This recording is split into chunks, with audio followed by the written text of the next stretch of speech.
O que é meditação e o que não é meditação? Nossa, dá para chamar de meditação muita coisa. Muitas pessoas falam que quando o cara está fazendo esporte, ele está meditando.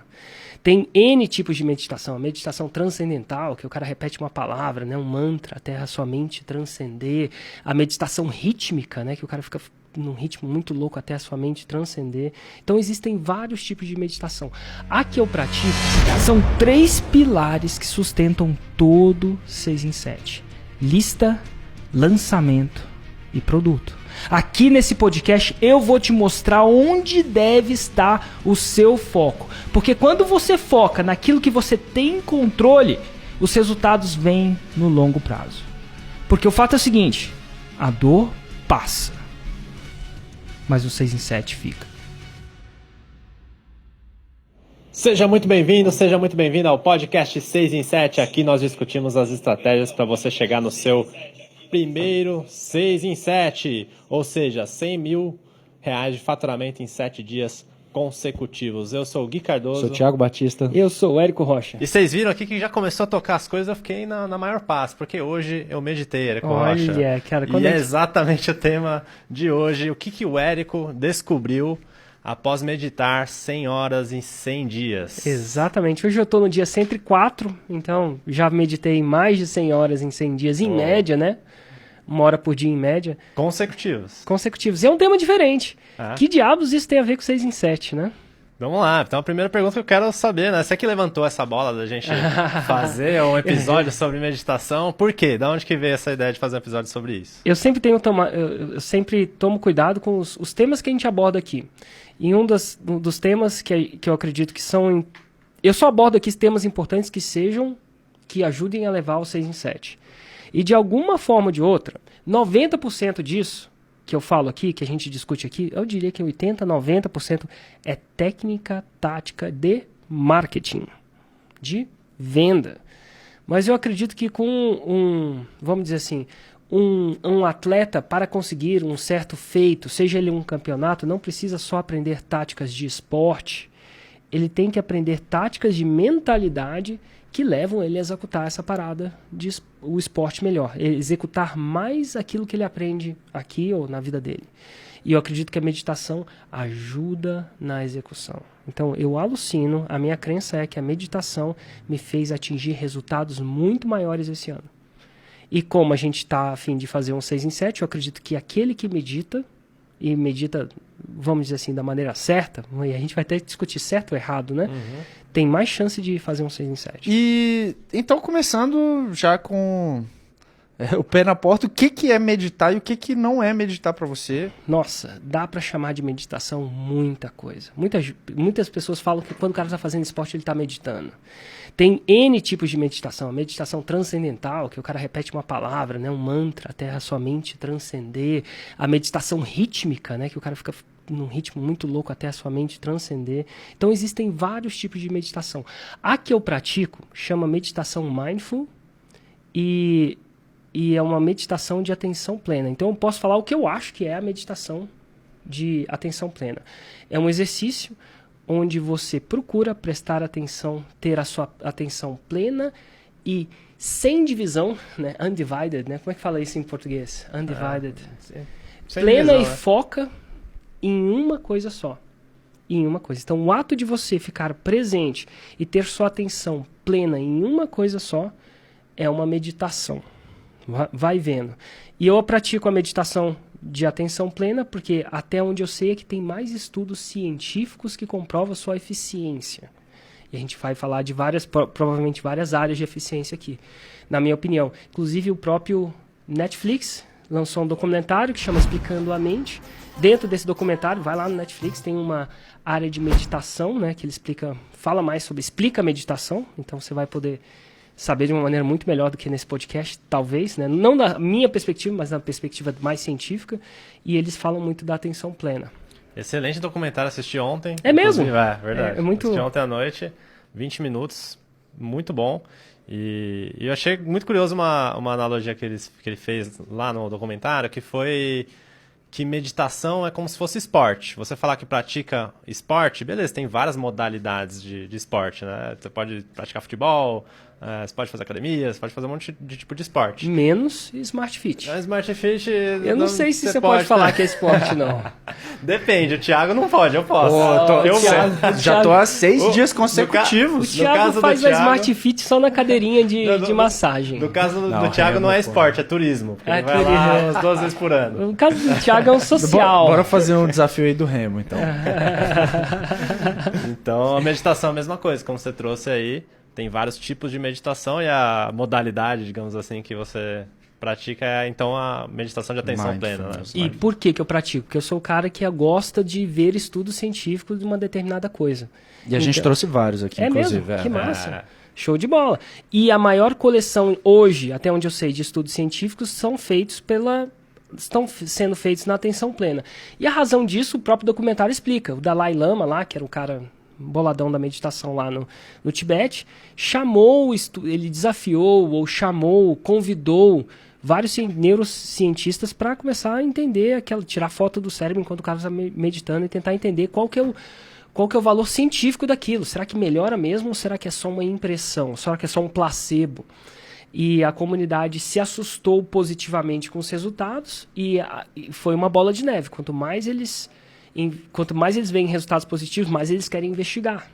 E aí que acontece que hoje mais de 1.000 estudos são feitos, mais de 1.000 estudos científicos, nem todos de alta qualidade, mas são mais de 1.000 estudos científicos são feitos na área de meditação. Que é uma crença aí, Gui? A minha crença é o seguinte: seu pai vai na academia? Putz, não vai. Tá. Sua mãe vai na academia? Ela fazia pilates, eu acho que ela tá fazendo. A minha mãe vai todos os dias pra academia. Total. Ó, eu vou falar o seguinte, a idade dos... Eu sou um pouco mais velho, mas é raro ter os nossos pais indo pra academia. Mas vamos lá, vamos levar Vou provar meu ponto. Você acha que seu avô ia pra academia? Não sei nem se tinha, né? Então eu vou falar o seguinte, lá nos anos 1960, 50, 60, se você se pegasse fazendo exercício, era uma coisa de louco. Ou você estava fugindo da polícia ou fugindo de alguém. Ninguém acreditava que exercício. Com o tempo foi-se entendendo que o exercício melhorava a saúde.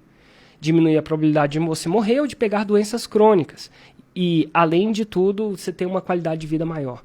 E hoje em dia, é muito raro a gente passar alguém aqui, na nossa geração, né? Na geração que nunca foi na academia. Então, inclusive, já é diferente agora. Não é que eles não vão para academia. Se eles não vão, se a gente não faz exercício, a gente fica com a consciência pesada. Se eu passar aqui e falar assim, quem medita na rua, vai ser muito pouca gente. Porque a gente não acredita que meditação... Ainda não estava claro para a nossa geração que meditação é a nova academia da cabeça. Mas eu acredito que na idade do meu filho ou na idade do meu neto vai ser óbvio. Tão óbvio que quem não meditar vai ficar com dor na consciência, vai entender que a meditação é a academia da mente. Uau. E qual que é o benefício imediato que você sente ao meditar? Eu acho que eu particularmente, eu sinto vários benefícios imediatos. Mas eu vou falar de alguns mais físicos primeiro. Eu tenho muito mais memória. E isso é uma coisa que eu não me importo. Porque depois da invenção do celular, eu não me importo. Mas eu consigo memorizar muito mais coisas sem técnica nenhuma. Mais nomes, mais números, mais tudo. Eu olho para o número do meu voo, por exemplo. Sabe quando você olha 20 vezes, qual é o número do seu voo? O número do avião, 747. Do avião, do avião. O Boeing 747. Esse aí foi fácil de memorizar. Não, mas o número do meu voo, eu vou e aquilo acontece. Isso nunca aconteceu na minha vida. Então, mais memória. Segundo benefício que eu vejo, eu tenho menos picos e vales emocionais. Então, na vida de empreendedor, principalmente de um lançador, nem de um empreendedor, de um lançador, ela é formada de picos e vales muito grandes. Grandes problemas, grandes conquistas. Grandes problemas, grandes conquistas. Principalmente se eu estou num lugar onde eu faço evento ao vivo. O evento ao vivo é um momento de pico e vale condensado em um dia. Vai ter muito pico, experiências vale, porque cada problema ele se multiplica por muito tempo. Você tem um problema no som, ele é um problema incrivelmente grande. Você tem um problema de comida, você tem um problema de logística, você tem um problema de tempo. Ele é multiplicado. Então, tudo no evento ao vivo, você está num evento onde parece que você está tudo multiplicado ali. Então, vários picos e vales. E antigamente, eu perdia muito mais a cabeça durante esses processos. Não ainda perco, mas eu sou muito mais estável eu tenho muito menos picos e vales. Então, eu não me excito. Para você lidar com os problemas e desafios de um lançamento, de um 6 em 7, não adianta você estar super excitado. Mesmo que ser excitado seja feliz. A excitação demais não é boa. Você entra num palco e você está pilhado demais, não é bom. Se você está pilhado de menos, você está letárgico, não é bom. Então existe um balanço ali. E a meditação me deixa naquele balanço. Eu não fico nem apavorado demais quando uma coisa sai do script. E eu não fico nem excitado demais ou feliz demais quando... Vou falar destrutivamente demais quando a coisa acontece. Então eu sou mais emocionalmente ativado. Segunda coisa, eu tenho menos ansiedades nos meus lançamentos. E nos meus eventos ao vivo. O que significa isso? Quem já lançou sabe que é um sofrimento na hora de abrir o carrinho. Por quê? Muita coisa aconteceu, você colocou muito em jogo e aquilo vai ser decidido na primeira hora. Ou a primeira hora vai dar um grande grau de decisão no que vai acontecer na sua frente. E aquilo não me consumia só durante a abertura do carrinho, mas me consumia por semanas. Tanto é que depois de lançamentos não era incomum eu ficar o quê? Doente. Cair doente. Não quer dizer que eu não fico doente. Estou recuperando de uma gripe. Tá? Então, isso tudo não é mágico, não. Mas eu tenho muito mais calma na abertura de um carrinho. Então, eu não sofro muito na abertura do carrinho. E nem quando eu faço um 8 em 7, eu saio de mim completamente. Eu já saí muito, aquela coisa. E não tem nada de errado. Eu tenho um balanço perfeito. Então, eu tenho menos ansiosidade do que eu tinha antes. Então, essa é uma coisa que acontece comigo. Outra coisa, eu tenho uma capacidade de foco. Eu não sei medir, porque não dá para medir, mas N vezes melhor. Então, se eu focar numa tarefa, a chance de eu me distrair dessa tarefa é muito menor. Antigamente, eu pulava de uma para outra, de uma para outra, de uma para outra. E quando eu só estava numa, estava no celular, numa. Então, hoje, meu cérebro tem a calma e a parada de estar numa tarefa de cada vez. Exemplo. Antigamente, quando eu ia para o cross, mas minha cabeça estava na ignição. E aí, nem eu fazia muito cross, nem ignição, nada. Hoje em dia, quando eu vou no cross, eu consigo concentrar no cross e desligar em certa proporção. Isso não é perfeito, mas eu consigo ver cada centímetro daquele exercício vindo. E eu não preciso fazer tanta força assim. É tipo quando você tá fit e você sobe escada bem. Você não sabe explicar porque você sobe escada bem. Simplesmente os músculos funcionam. Você não fica ofegante, né? E com a meditação, simplesmente meu foco funciona. E às vezes eu estou no 747. Exemplo, eu tenho muito foco. No 747 você vai ver uma coisa assim. Se a gente tivesse o histórico do 747, se bem que o 747 começou depois da meditação. Mas uma coisa que é clara, é quando alguém me fazia uma pergunta, a pessoa estava me fazendo uma pergunta. Enquanto ela me fazia a pergunta, eu estava falando comigo sobre o que ela estava falando. Então, por exemplo... Eu sou desses, cara. Eu sou desses. Meu Deus! Não é que... A pessoa está me fazendo a pergunta e eu tô julgando... será que ela não vai chegar ao ponto, não? Já sei o que é. Já sei o que é. Vou interromper ela. E às vezes eu tenho que interromper por causa de tempo. Às vezes eu tenho que fazer essa... Hoje foi uma loucura no final. Mas, geralmente, eu tenho a chance de escutá-la sem julgamento. E é uma experiência muito louca. Porque é impressionante o quanto eu não escutava elas. Eu escutava eu escutando elas. Eu escutava a minha voz, não elas. Então, com isso, eu tenho uma riqueza de detalhes de conseguir ler a pessoa muito maior. Às vezes ela me falava a profissão dela, mas enquanto ela estava me falando a profissão dela, eu já estava pensando em outra coisa. E sim que eu não escutava a profissão dela, mas às vezes são nuances naquilo que ela fala que absorvem. Então, eu tenho muito mais capacidade de responder ela. Porque eu tenho muito mais informação. Muito mais presente. Porque eu estou escutando a informação dela, ao invés de estar me escutando, ouvindo ela. Escutando a minha voz. É muito louco isso. E eu podia continuar isso pro resto da vida, né? Então tem várias coisas. Agora, então mais concentração. Eu acredito que eu sou mais inteligente. Agora, não quer dizer que eu sou mais... Meu QI aumentou. Mas se você me der uma prova, a capacidade de eu performar melhor naquela prova, eu acho que é maior. E por que eu acho que é maior? E como que eu sei disso se eu não tenho prova? Quando eu vou fazer uma palestra, é muito mais rápido. Porque a capacidade, a performance em uma prova, em uma tarefa, não está só ligado no seu coeficiente de inteligência. Está ligado na sua capacidade de concentração.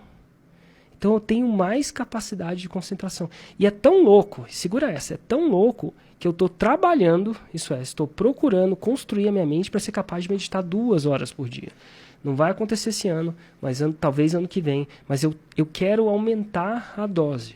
Eu não acho que eu devo aumentar a dose agora, porque eu tenho que preparar a mente. Eu acho que meditação é igual uma maratona. Se você correr sem estar preparado, não é legal. Você tem que crescer gradualmente, ou levantar peso, a mesma coisa. Mas eu estou preparando porque é uma das coisas que mais me geram resultado. Excelente, Érico. E quem está te acompanhando há bastante tempo já vê você falar sobre meditação há alguns anos já, né? E eu sei que você teve um período que você meditou por quantos dias? O período que você ficou mais tempo meditando? Foi 526 dias seguidos. 526 dias. Às cegas, né? Às cegas sem entender meditação. Me conta um pouco, como foi esse período que você ficou de 526 dias em comparação com agora que você ficou 100 dias meditando 1 hora por dia? Total, esses 526 dias foram 20 minutos por dia. Na época eu via todo mundo falar bem, eu falei, meditação é igual ao eletromagnetismo. Não tenho a menor ideia de como funciona, essa parada parece que funciona. Então vou aproveitar. Então assim, eu não sei como é que funciona eletromagnetismo, não sei como é que as coisas estão sendo transmitidas para cá através de ondas eletromagnéticas. Não compreendo. Isso não me para de querer usar. Se for uma mentira, se for um esquema de pirâmide, eletromagnetismo pegou muita gente. Enganou bem. Mas enfim, e quando eu fui na meditação foi assim, foi na fé mesmo. E eu já comecei meditando. Então eu comecei meditando sem entender meditação. Falei, mas você ficou desconfiado? Qual que era a sua primeira impressão sobre meditação antes? Eu nunca fiquei desconfiado. Eu nunca fiquei desconfiado, porque a primeira pessoa que falava que meditava era o Nuno Cobro, que era o treinador físico, falando que o Ayrton Senna meditava. E na época, para mim, tudo que o Ayrton Senna fazia, eu acho que eu devia fazer. Então ele era o meu ídolo. Ainda sou ídolo. Gatilho mental do Ayrton Senna. Gatilho mental da autoridade. Para mim, ele era um ser humano incrível. E eu falei, eu quero modelar ele, eu não quero nem saber o que ele faz. Se eu soubesse o que ele comia, eu comia também. Na época, né? A gente está falando de quando isso começou. Então, assim, eu fui na fé mesmo. E eu fui daqueles que não duvidou. Nada de errado com isso. Mas eu duvido de outras coisas, mas de meditação não foi. Tanto é que eu fiz um desafio, comecei com 100 dias de meditação. Parei no 526. Quando eu parei, estava difícil para mim. Os últimos dias foram difíceis. Eu não parei porque eu quis, parei porque não consegui. Então...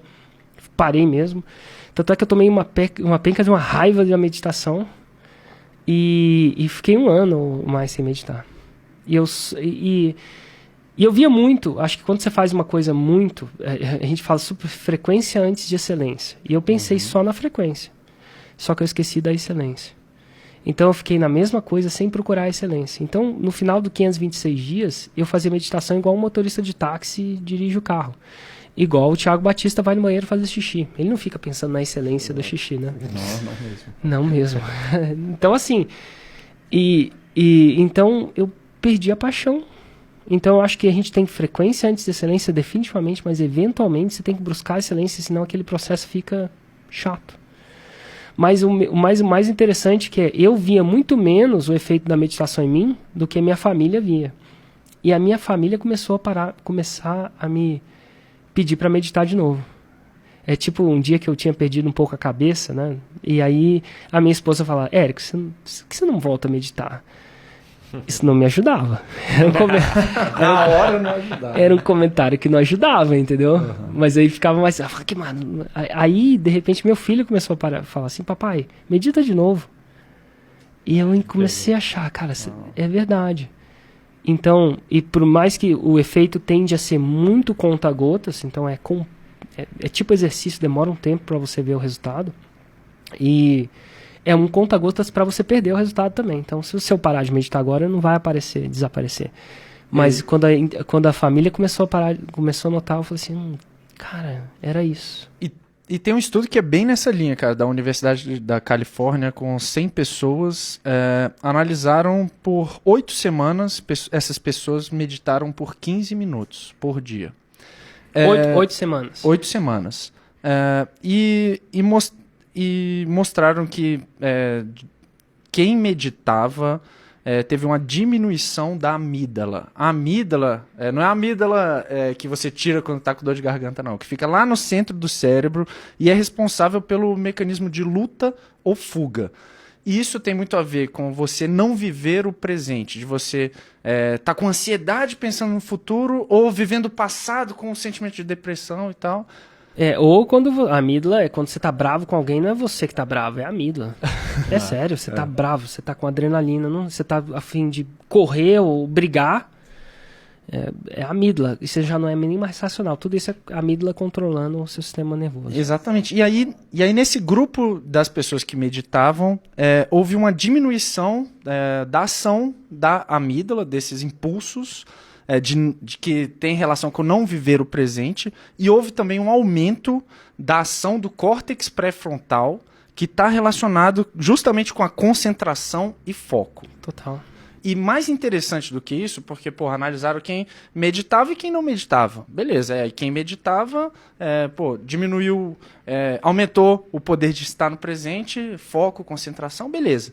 Mas quem medita há mais tempo, essas alterações passam a ser mais perenes. É como se você malhou por 20 anos na academia, você passou um ano sem meditar, cara, você ainda é muito mais forte que a média, sabe? Tipo, é visual. Memória muscular, né? Exatamente. Então, quem medita por mais tempo, por mais anos, acaba ficando com o córtex pré-frontal mais ativo e a amígdala menos ativa. Logo, a pessoa tende a viver mais o presente, tende a ser mais focada, né? Excelente. E na sua opinião, Érico, como que alguém poderia começar a meditar? Como que você recomendaria, né? Estávamos discutindo isso agora, né? Eu ainda, não quer dizer que não exista, eu não conheço nenhum curso responsa disso. Eu conheço que existe.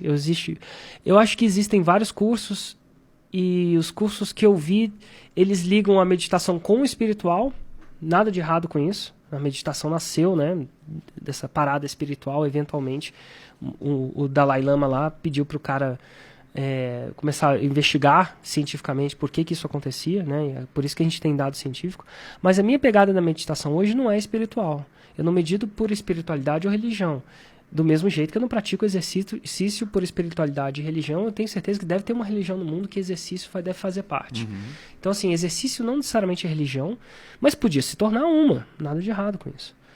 E a meditação não é religião, mas ela é muito usada nas religiões.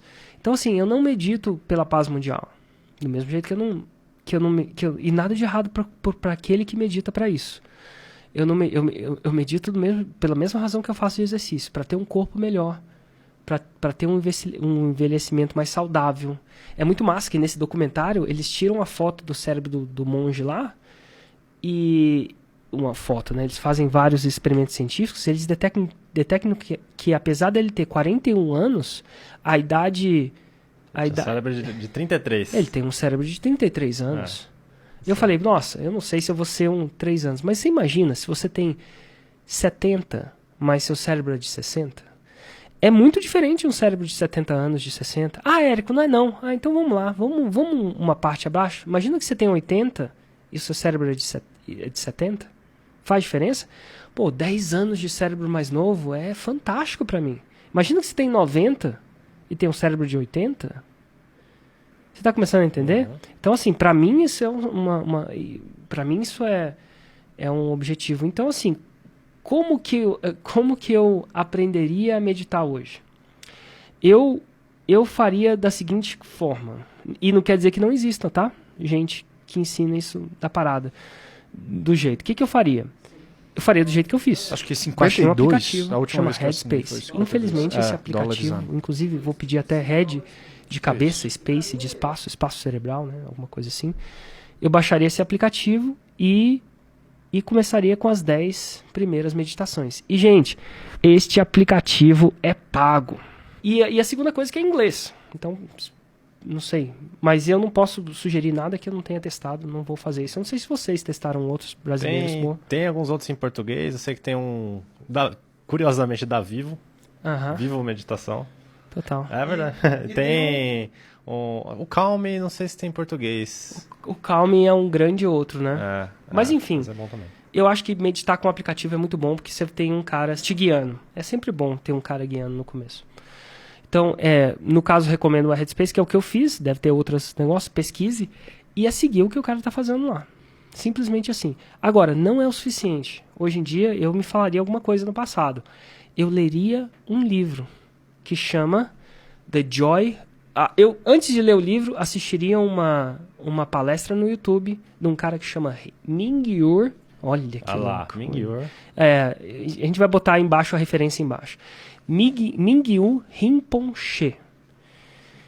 Rinpoche. Inclusive, Rinpoche não é nenhum sobrenome. Rinpoche é o cara, quando ele é um grande mestre de ensinar, um grande professor de meditação, ele tem esse título de Rinpoche. É tipo doutor fulano. Quem faz PhD pode ser chamado de doutor, né? Sim, então é doutor isso. Então, Mingyur Rinpoche, ele é um cara que, pra mim, ele é monge, mas é um cara que explica de uma maneira menos religiosa possível e mais ocidental possível.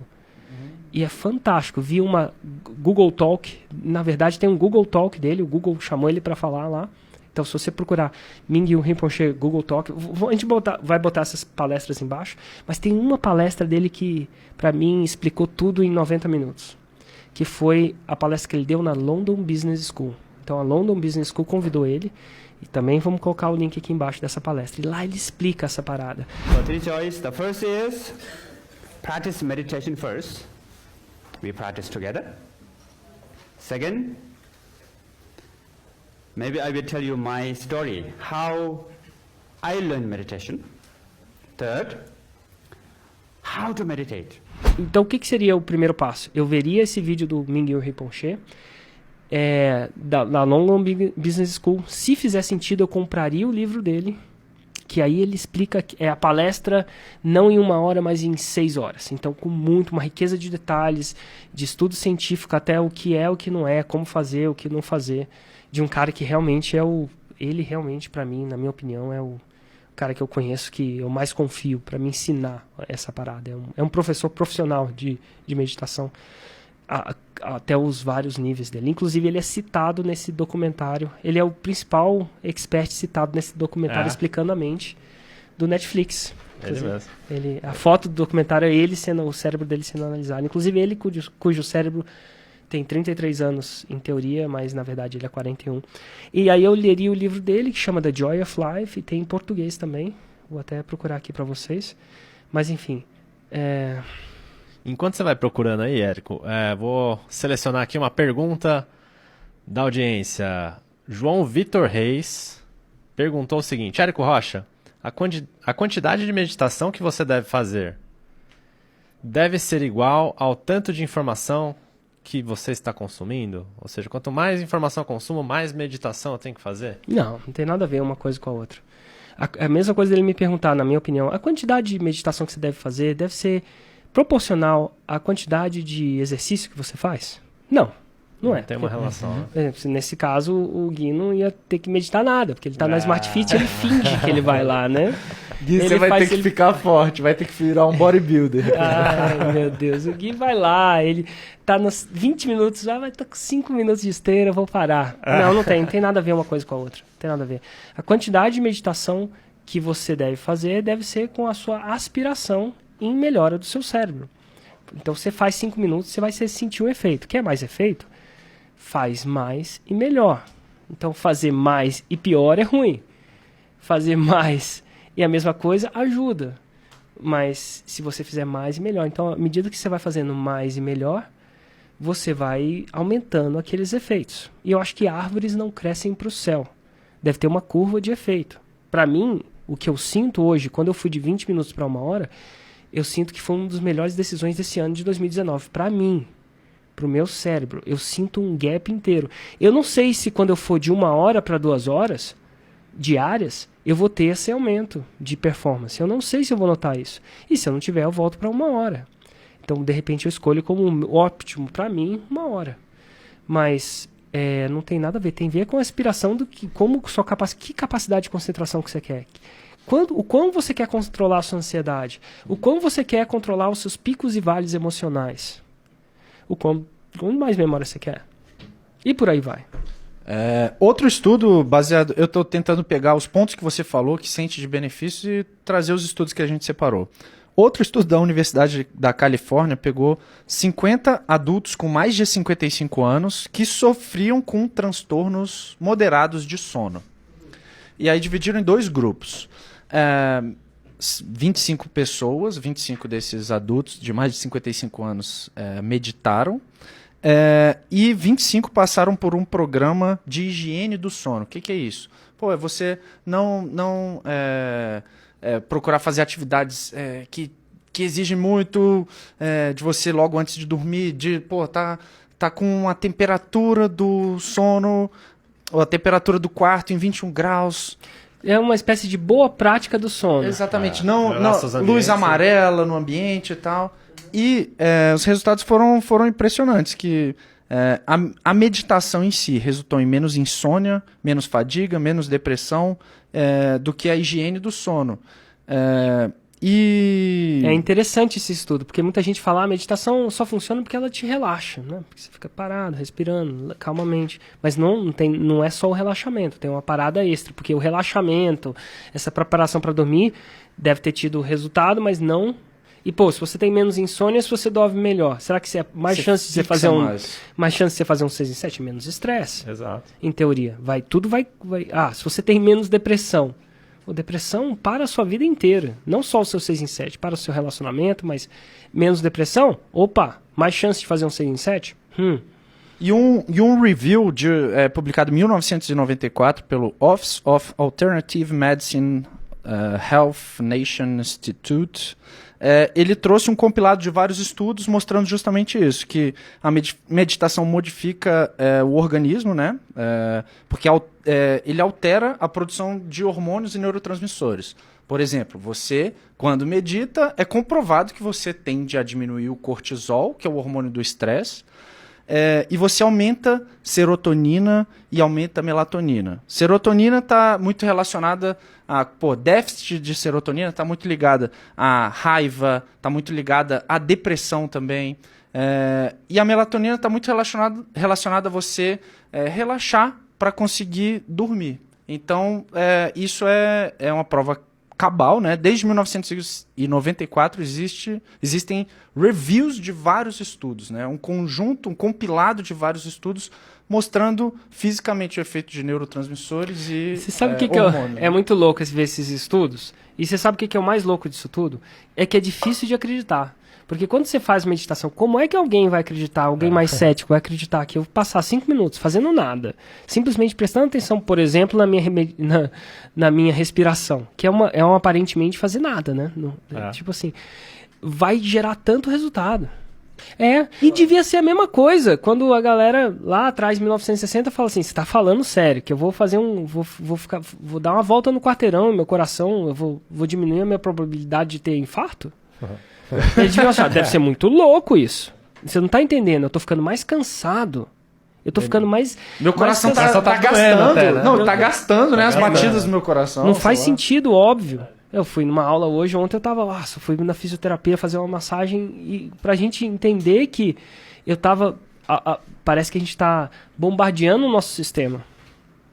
E, na verdade, é isso que dá longevidade, menos diabetes, menos estresse, mais resistência, mas é contraintuitivo. E a mesma coisa vai ser muito contraintuitivo, que um exercíciozinho de ficar fazendo isso vai gerar tanto resultado. E outra, né? Antigamente, o ser humano, ele precisava usar mais o corpo para sobreviver. Ele ia caçar, ele ia fazer as próprias atividades profissionais também, eram mais braçais, né, do que são hoje. Total. Hoje em dia, todo mundo tá no computador, né, na grande maioria das profissões. Então, você pratica menos o seu músculo. Total. Então, você precisa mais de exercício. E, por outro lado, na meditação, hoje a gente está com tanto acesso de informação a todo momento, qualquer pessoa pode te mandar uma mensagem, você fica checando 10 mil vezes no seu celular. Você tem pouco tempo em que você está com a mente calma. E uma coisa que eu fiquei presente também agora, eu não tinha ficado presente para isso, mas olha isso. Lembra do desafio que eu fiz de 526 dias? como é que alguém, na época não começou com 526 dias, começou com 100, depois foi para um 365, já é um músculo que eu treino muito, mas enfim, e eu lembro agora do exato gatilho que me fez começar o desafio. E o exato gatilho, sabe o que foi? O 8 em 7 lá atrás. Lembra daquele primeiro 8 em 7? Eu não sei se são 3 anos atrás, mas agora faz sentido. Eu fiz o meu primeiro 8 em 7. 4 anos. Para quem não sabe, 8 em 7 são 10 milhões de faturamento em 7 dias. E para mim aquilo foi fantástico. Só que eu caí duro doente depois do 8 em 7. Foi tão intenso um processo, não tem nada a ver com o dinheiro, tá? Foi trabalhoso fazer a parada do 8 em 7, tive que fazer várias coisas, eventualmente nesse trabalho fiquei algumas noites dormindo mal, fazendo extremamente coisas, não dormindo mal porque não tinha tempo, mas dormindo mal porque eu não conseguia pagar, eu não conseguia despilhar, entendeu? Eu saía de um webinário pilhado até eu ficar, sei lá, bem de novo, então eu dormia mal por um bom tempo, uns 15 a 40 dias, isso meu sistema imunológico provavelmente sofreu, enfim, caí duro, e não é incomum os caras caírem duro depois de grandes lançamentos, não. Mário Vergara tem um clássico uma vez que caiu duro doente depois de um grande lançamento e tal. Não é incomum isso na vida da gente, não. Mas daquela vez que eu caí duro, foi, inclusive aquela história da minha esposa me levou lá para o Dr. José e ele botou aqueles líquidos na minha veia. Eu conto essa história na Masterclass, né? Eu falei, nossa, como é que ele conseguiu? Enfim, ele botou umas vitaminas. Ele chamou de vitamina, mas chegou uma hora que eu falei, cara, o que esse cara tá botando na minha veia? Então, assim, gatilho mental da autoridade, né? Você acredita, cara, sei lá. Tava de jaleco. Tava de jaleco, eu deixei enfiar a agulha mesmo. Enfim, só que aí eu falei o seguinte, eu quero fazer 8 em 7 sem cair duro doente. Então, eu acho que eu preciso me preparar melhor. E eu acho que parte disso é você ter uma equipe, mas parte disso é eu ter mais resiliência. Então, eu acreditava que eu precisava ter uma resiliência mais física. Isso é, eu precisava ser mais fit e uma resiliência mais mental, a capacidade de você voltar mentalmente. E foi ali que eu decidi, depois de ter sentido um pouco aquela dor, né, aquele evento, foi o evento gatilho, que eu falei, beleza, vou fazer exercício. E não começou eu fazendo cross, não. E inclusive é a clássica foto, lembra daquela foto que eu tenho antes do cross e depois do cross? Eu tenho uma foto onde eu tô mais barrigudo, vamos dizer assim, uma foto onde eu tenho hoje, as duas fotos. Então aquele foi o ponto da virada para mim. Aquele foi o dia do chega. Chega de ganhar dinheiro e a saúde ir pro saco. Chega de ganhar dinheiro e ir pro hospital, porque eu ganhei dinheiro. Não, agora eu quero saudável e de sucesso. E 8 em 7, que eram as duas coisas. E foi aí que eu comecei. Falei assim, então o que as pessoas fazem? De meditação. Lembrei do Ayrton Senna lá de trás. Falei, beleza. Então agora eu não vou fazer meditação. Vou fazer meditação pra caramba. Vou fazer isso sério. O que é mais? Exercício. Começava a época de procurar qual o exercício. E aí foi essa parada. Até que eu achei no exercício perfeito. Mas demorou. Antigamente, lembra que eu andava 10 quilômetros? Lá em Barcelona, né? Inclusive. Comecei andando 10 quilômetros por dia. Achava que era isso. Inclusive lá era massa de fazer isso. Aqui é um pouco mais complicado sair andando 10 km em Brasília, não é uma cidade feita para isso. Então é uma cidade que eu teria que pegar um carro para conseguir andar 10 km no parque, alguma coisa assim. Mas enfim, então foi o momento do dia do chega, eu não estava lembrado do momento que me engatilhou a fazer isso. E tem uma série de estudos que a gente vai colocar os links aqui embaixo, mas eu não vou falar todos aqui para não ficar chato, mas tem uma série de estudos mostrando também que meditação melhora a função imunológica e prevenção de doenças, sintomas de ansiedade, síndrome do pânico. E tem uma série de pessoas famosas que também meditam, como a Oprah, Paul McCartney, Kobe Bryant, jogador de basquete, enfim, tem uma série de personalidades aí. Gui Cardoso. Gui Cardoso no poker tava contando a história do pêndulo, cara. Conta depois a história. Não tem a ver com poker essa não, mas minha terapeuta, ela é muito foda. Ela inclusive conviveu literalmente com o Osho. Certo. E ela me falou uma vez uma analogia, que é a analogia do pêndulo. A nossa mente é como se fosse um pêndulo. Então ela vai indo pro passado, presente, futuro. Presente, passado, futuro. E fica balançando. Né? Uma pessoa comum, ela não tá 100% presente. Ela fica muito tempo com seus pensamentos no passado, que geralmente tem a ver com depressão, e no mais profundo, né? E no futuro, que tem mais ligação com ansiedade. E quando você não está meditando, é como se você estivesse na ponta desse pêndulo. Então você se deixa se levar pelos seus pensamentos. conforme você vai ficando mais presente, você vai subindo nesse pêndulo. Faz sentido. E você se deixa levar menos, até você chegar lá em cima. Eventualmente, algum dia, Exato. Que se, você isso- sempre se esse presente. dia chegar, né? É. É uma analogia muito boa, cara. Eu achei Difícil muito legal. de esquecer uma analogia Porque dessa. tá muito. Eu- Quando você medita, é muito isso, né? Você observar o seu pensamento. Total. E minha experiência é que às vezes, mesmo eu meditando, não é quer dizer que subiu o pêndulo. Então, a partir de hoje, em todas as situações, não estou na ponta, eu estou no meio. Não é bem assim.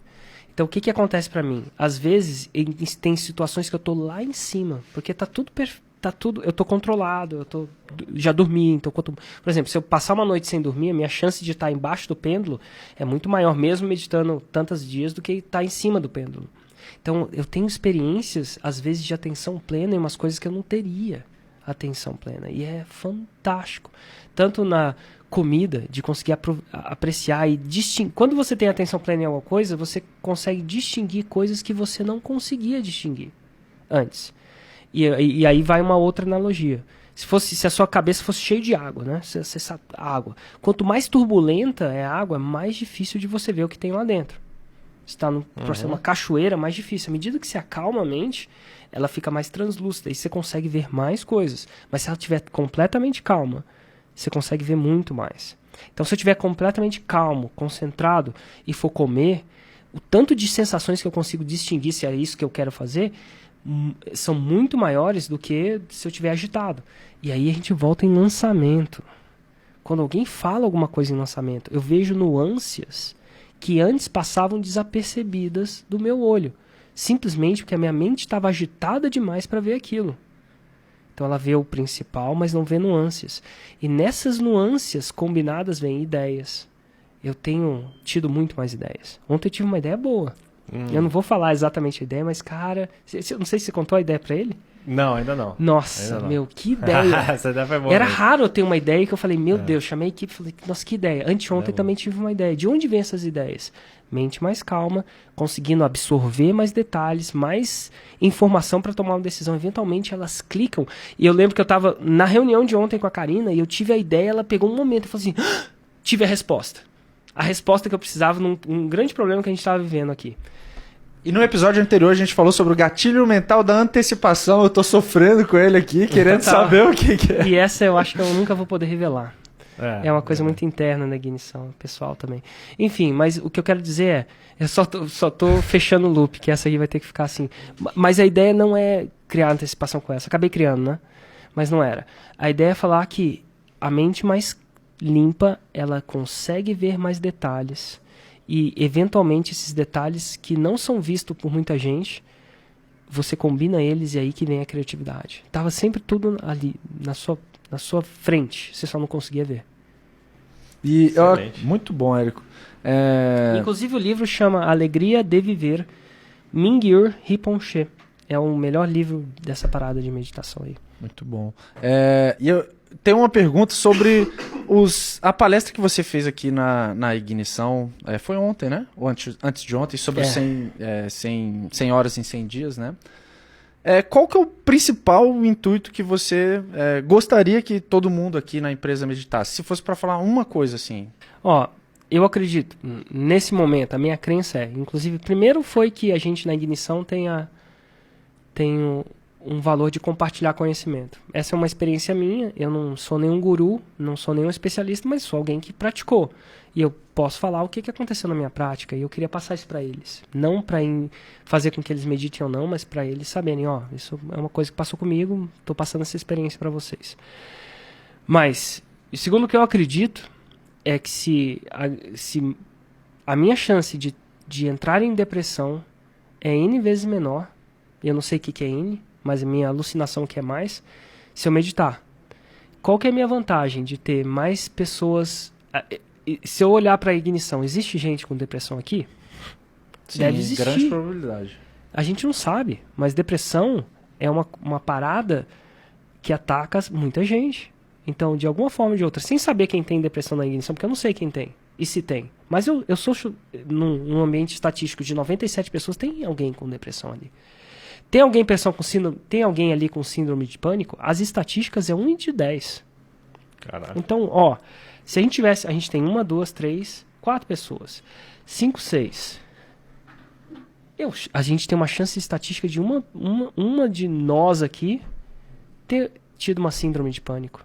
No sentido, o que é síndrome de pânico? É aquela coisa do meu Deus, meu Deus, meu Deus. Você entrar nessa neura de... uma neura muito louca, né? Então, tem estudo que fala que a meditação ajuda a síndrome de pânico? Sim. Eu acho que tem a probabilidade de alguém ter um grau de ansiedade excessivo na ignição. Eu não era uma pessoa excessivamente ansioso. Eu era ansioso, mas não era doentiamente ansioso. Mas isso me ajudou. Pô, se eu ajudar 1 ou 2 pessoas na ignição a ter menos ansiedade, isso vai ajudar meus lançamentos? Vai. Lançamento, a pessoa tem que ter um sangue frio. Porque é um evento. Nossa, evento ao vivo. Quanta coisa não acontece lá dentro. Se uma daquelas pessoas tiverem um pouco mais de sangue frio, a gente vai tender a ter mais performance como empresa, como missão? Vai. Então, isso é para começar. Eu não estou falando nem de memória, que vem de bônus. Eu não estou falando nem dos relacionamentos, picos e vales emocionais. A gente fala muito de 6 em 7, picos e vales. E no seu relacionamento com seus filhos? Quantos picos e vales te são nocivos? E no seu relacionamento com sua esposa, com seu marido? Eu acredito que se a ignição digital, as pessoas que trabalham aqui, tiverem relacionamentos mais saudáveis, mais construtivos e menos destrutivos com os esposos e maridos, será que elas vão ser mais felizes? Se elas forem mais felizes, será que isso vai ser melhor para mim? Claro. Então, assim, por isso que eu falei disso para eles. E quer saber de uma coisa? Tem o grande finale da parada, que não é performance física, não é ansiedade, não é depressão. Eu acho que a meditação é quase que atua quase como se fosse uma droga para me deixar feliz. Eu acho que ela ativa umas paradas na minha cabeça que me deixa mais feliz, independente da minha situação. E eu falo feliz no sentido de... Eu não falo feliz num picos e vales. Não. Parece que eu tô mais feliz. Parece que eu tomei uma droga que tá me deixando mais feliz sustentavelmente. É muito louco isso. E, a gente fica achando que a felicidade vem com 6 em 7, aí descobre que vem e depois vai. Assim como a felicidade vem com aumento de salário, vem, depois vai. A felicidade vem com carro novo, vem, dura 5 meses, aí vai. Então, no mundo onde a gente está querendo cada vez mais, eu acredito que uma ferramenta, se eu conseguisse dar uma ferramenta para o meu filho de, continua procurando cada vez mais. Esse crescimento é importante. Mas quer saber de uma coisa? Seja feliz independente. Isso é massa. Você não precisa ser triste para conseguir mais. Você pode crescer. Eu estou num período de crescimento onde eu cresço cada vez mais e sofro cada vez menos. Eu achava que o crescimento vinha do sofrimento. Não tem nada a ver. Você pode ter as duas coisas, né? Pode ter as duas coisas. E às vezes é uma coisa mecânica, física e química na cabeça que você não precisa estimular com remédio. Será que alguém na ignição toma remédio? Não sei. Eu acho que sim. Por quê? Estatisticamente, de 97 pessoas no mundo que a gente vive, deve ter alguém. E, se uma dessas pessoas substitui remédio que tem bons efeitos, mas tem efeitos colaterais, porque acaba mexendo com um monte de coisa lá. Se uma pessoa dessa substitui remédio com meditação, para mim já vai ter valido a pena dividir aquele conhecimento, talvez com ela. E aí a gente está fazendo isso aqui com essa galera aqui, que está assistindo a gente. Bom, e num contexto de lançamento, principalmente do que a gente fala aqui de 6 em 7, muitas vezes a pessoa está trabalhando sozinha, tem muitas atividades para fazer. Aprender tráfego, fazer copy, escrever lançamento e tal. E muitas vezes é fácil ela se perder no meio desse tanto de atividades. E quando você está presente, tem foco do que é a única coisa que você precisa fazer naquele momento para gerar o resultado, para dar um passo para o seu 6 em 7, eu acredito que fica muito mais fácil também. Fica muito mais fácil. Tem uma outra parada. Quando você não fez um 6 em 7 ainda e você está fazendo 6 em 7, passa muito pensamento negativo na sua cabeça. Pensamentos do tipo, essa parada não vai dar certo, essa parada só funciona com Érico, essa parada deve ser pirâmide, essa parada... Não, quando é que eu vou descobrir? Comigo não funciona, vai dar tudo errado, E são pensamentos. Então, o que é a meditação em si? O exercício prático. É você estar prestando atenção em uma coisa, às vezes é respiração, às vezes é um objeto, depende. Enfim, eu uso a respiração. E desse processo vem um pensamento na cabeça. Seja do passado, seja do futuro, seja uma sensação, minha perna está doendo, estou incomodado. Vem esses pensamentos. ele vem 1 milhão de vezes, é uma coisa que não dá para parar. E o ato é, você exercita deixar esse pensamento ir. Você não critica, você não julga, você só deixa ele ir. Isso que é meditar. A prática é mais ou menos assim. Então, você fica... Se eu faço isso 1 hora por dia, imagina quantas coisas me passam durante essa 1 hora. Imagina quantas 1000 vezes durante esses 6 dias, quiçá milhões, eu não sei ao certo, mas vamos lá. Centenas de milhares de vezes, eu já não pratiquei conscientemente deixar um pensamento ir. E isso vai acontecer no dia do seu lançamento. Você não consegue. Essa parada não vai dar certo. Em vez de simplesmente você lutar e você falar, não, eu consigo sim, você simplesmente... Ah, legal. Aham. Deixa aí. Deixa aí. E é por isso que muita gente fala que na depressão, ela ajuda na depressão. Porque o que ajuda no ciclo da depressão, e eu não sou um médico, eu não sou qualificado para falar isso, eu só estou repetindo uma coisa que foi falada no documentário, só avisando isso para as pessoas. Nem pretendo ser, tá?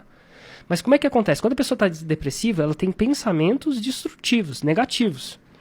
E aqueles pensamentos negativos, você é isso, você é aquilo, você não é bom bastante, ou isso não vai dar certo, vão ganhando o quê? Força. E quanto mais força eles ganham, tende a puxar mais outros pensamentos destrutivos, funcionando para o bem ou para o mal. Então, um cara que pratica meditação muito, ele é mais treinado que uma pessoa que não pratica a deixar esse pensamento ir. Ele não resiste. Ele simplesmente, sabe? A pessoa fala, você é isso. Aí você simplesmente não fala, eu não sou, para com isso. Seria reagir, tá certo ou tá errado. Você fala assim, e vai. Como se aquilo não pegasse em você. Então o que acontece? Quando esses pensamentos destrutivos vêm durante o lançamento, você está treinado a se falar, legal, massa. Legal, obrigado por ter me avisado. Foi. Você deixa esses pensamentos ir. E aí quando você deixa esse pensamento ir, você acaba focando no seu objeto de foco. No caso da meditação é a respiração. Mas no caso do seu lançamento é o seu lançamento. Você vai, legal, beleza. Deixa eu focar no e-mail que eu tenho que mandar. Deixa eu focar se eu estou pulando alguma etapa. Deixa eu focar se eu fiz meus raízes Nutellas. Deixa eu checar. E aí você só faz... É igual uma formiguinha. Já viu a formiguinha? Você bota o dedo na frente, ela não fica reclamando. Ela não fica pesteando. Ela, ai meu Deus, minha vida não é assim. Não é possível, esse dedo deve ser do partido de direita, de esquerda. Deve ser porque é brasileiro, deve ser porque é homem, deve ser porque é mulher, deve ser porque é isso e aquilo. Não, ela simplesmente dá a volta. E você coloca o dedo de novo, ela dá a volta 1000 vezes. Ela fica lá dando volta até pegar ela. Aí se você pisa nela, ela... morri. Vai vir uma outra. Entendeu? Então ela foca na tarefa. E eu acho que cada vez mais, se é isso que você quer focar, né? Você pode escolher. Eu posso escolher ser agressivo porque eu preciso de agressividade. Mas aí é uma escolha. Eu não sou agressivo porque eu sou reativo. Às vezes eu acho que eu preciso de um pouco de agressividade conscientemente para passar uma mensagem. Que a pessoa não está me escutando. Não aqui na ignição. Vamos supor que eu escolha fazer isso. Ou às vezes numa luta, né? Eu estou lutando jiu-jitsu. Às vezes eu posso escolher chamar o Incrível Hulk dentro de mim. Eu falo, cara, eu vou precisar dele. Tipo, o doutor lá chamou o Incrível Hulk, mas ele não veio porque ele não veio. Ele falou assim, eu preciso chamar nessa situação. E você chama lá o Incrível Hulk. Mas aí você chamou. Ele não veio sem você querer. Então, a meditação dá essa escolha. Excelente, Érico. Então, já emendando essa questão de jiu-jitsu, vamos fazer um ranking aqui, Érico. Vamos para o ranking, que é a minha parte favorita. Onde entra a meditação no gatilho? Não tem gatilho mental no ranking, cara. Mas é outro tipo de ranking que a gente bolou aqui. Eu adoro um ranking. É outro tipo de ranking. O ranking das práticas do Érico. Você vai fazer o top 3, Érico. Olha só. O top 3 das práticas que mais te ajudaram nos seus lançamentos. Então tem lá. Tô recebendo... CrossFit, meditação, jiu-jitsu, kitesurfing, poker ou churrasco? Quais foram as top 3? Qual que é a top 1? A top 1 é meditação, definitivamente. Meditação, excelente. Meditação, por quê? Por que meditação? É clareza mental, menos ansiedade, mais clareza, mais concentração. Em relação ao lançamento, eu consegui resultado no lançamento. Nos lançamentos. Definitivamente. Excelente. Meditação número 1. Meditação número 1. A 2, cara. A 2 foi cross. O cross, ele me ensina, ele me ensina duas coisas. Ele me ensina a ter mental toughness, que é toughness, dureza, né? Dureza mental. Não é qualquer coisa que eu tenho medo mais. Eu acho que a gente passa nos workouts e a gente pensa que a gente trabalha muito o músculo, mas eu acredito que ele trabalha mais a mente. Em vários workouts eu pensava em desistir, pensava que eu ia morrer, basicamente, e não morri, não desisti, estou bem. E não aconselho ninguém a levar para os níveis que eu levei, mas eu fiquei uma pessoa que tem para uma coisa me assustar e me desafiar, ela tem que ser maior que era quando eu não praticava. Então eu acho que a força física ela ajuda e tal, mas hoje em dia eu não acho que é o que eu mais aprendi, não. Beleza, qual é o segundo lugar e terceiro lugar? Cara, terceiro, definitivamente jiu-jitsu. E é uma eliminação aqui, né? Jiu-jitsu.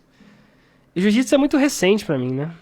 Mas eu acho que ele me deu distinções interessantes. Me deu a distinção da faixa, que hoje em dia eu uso muito nos meus lançamentos e uso muito no Insider, por exemplo. O Insider é jiu-jitsu. Às vezes eu encontrava um iniciante e não tinha a paciência que eu deveria ter com ele. Reconheço. Porque eu achava que eu tinha menos paciência. Eu achava que ele devia, sei lá, trabalhar tanto quanto eu trabalho, alguma coisa do tipo. Mas o jiu-jitsu me botou humilde de novo. Entender, voltei a ser faixa branca. E no jiu-jitsu deixa qualquer pessoa humilde. Inclusive vai deixar o Aguiari. Aí, Leandro Aguiari. Aguiari tem um desafio entre eu e o Mairo, e Aguiari vai ser no Plat. Vai ser uma luta. Inclusive, a gente podia fazer um pay-per-view dessa luta, né? Podia, olha aí. Vai ser eu, Aguiari e o Mário. Aparentemente, o Aguiari não acredita no jiu-jitsu. Você e o Mairo contra o Aguiari ao mesmo tempo, não, cara? Nós três vamos lutar um contra o outro. A gente podia fazer um pay-per-view. Rolou aí com os YouTubes, né? Uma live, pelo Mas menos. o Aguiari não acredita. Falou que ele finalizou o Granville. E aí ele falou que finaliza qualquer pessoa. E a gente, tudo faixa branca. O Aguiari nunca fez jiu-jitsu. Aí agora a gente falou, então vamos lá. Porque o Aguiari tenta fazer essas lutas quando tá no meio do mastermind e quebra alguma coisa no chão. Você não quer fazer um algazarra assim. Então bota o kimono, tatame, regra de jiu-jitsu e vamos lá. E vai rolar isso. Vamos ver se ele deixa ele humilde. Aguiari, ou você tá treinando escondido, cara, ou você vai levar um pau, Aguiari. Vai levar um pau. Mas vai ser massa. Eu acho que a gente vai aprender. Então, outra coisa que é massa é que a gente, depois que fez isso, a gente tem um grupo de Telegram, eu, Aguiari, o Granville e o Mário. Eu nunca treinei tanto só por causa do Aguiari. Eu penso, ontem eu fui fazer fisioterapia por causa do Aguiari. Nossa, meu corpo tem que estar perfeito. Tem que estar perfeito. Então, assim, minha vida é essa luta com a Aguiari no dia do Platinum. Mas, dito isso, eu acho que o jiu-jitsu me deu humildade. Me deu ser amassado, finalizado N vezes por um cara de faixa preta. Me deu presença também do que é um mestre na área. Porque você vê um cara lutando, parece que... É igual você vê um cara nadando. Parece fácil, né? Você vê um cara nadando... os braços ali. Total, mas quando você entra lá e vê, né, cai na água, aí você vê que a coisa não é assim. É a mesma coisa do lançamento, né? Quando você está lançando, a pessoa... são 3 vídeos. Conta uma história. Quando ele cai na realidade de um lançamento, ele vê que não é só isso. Então... Ele me deu essa presença física e me deu essa paciência com meus alunos, porque agora, toda vez que eu tenho um aluno, ele faz uma pergunta bem iniciante, eu lembro, cara, sou eu hoje no Ju, não sei nem onde eu boto a perna, não sei nem onde não sabia nem amarrar a faixa. É nesse nível, assim. É de não saber. De entrar com um sapato no tatame e o professor quase me matar com os olhos. Como é que não pode?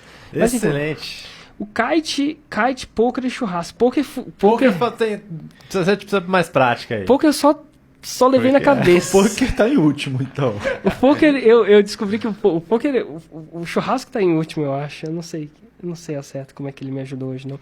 Mas, o poker só me deu presença que não é...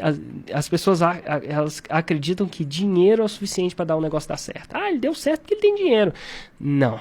Vai lá, entra com muito dinheiro numa mesa de poker pra você ter uma ideia. Acho que podia testar isso aí você, né? Pois é, né, Gui? Quem sabe eu saio com 6 em 7 também. Porque eu aprendi isso, vai sair total, assim. Eu sou um kamikaze, então eu acho que é isso também no lançamento muito. Então, me deu isso também. Eu acho que o poker me dá algumas analogias. Então, o poker é isso. Então, assim, o kite... O kite... eu diria que é poker, kitesurfing e churrasco. Esses são os meus hobbies, né? Excelente. Total. Exatamente. A gente fica por aqui. Eu sou o Gui Cardoso. Thiago Batista. E eu sou o Érico Rocha. E esse é o podcast 6 em 7. Valeu. Valeu.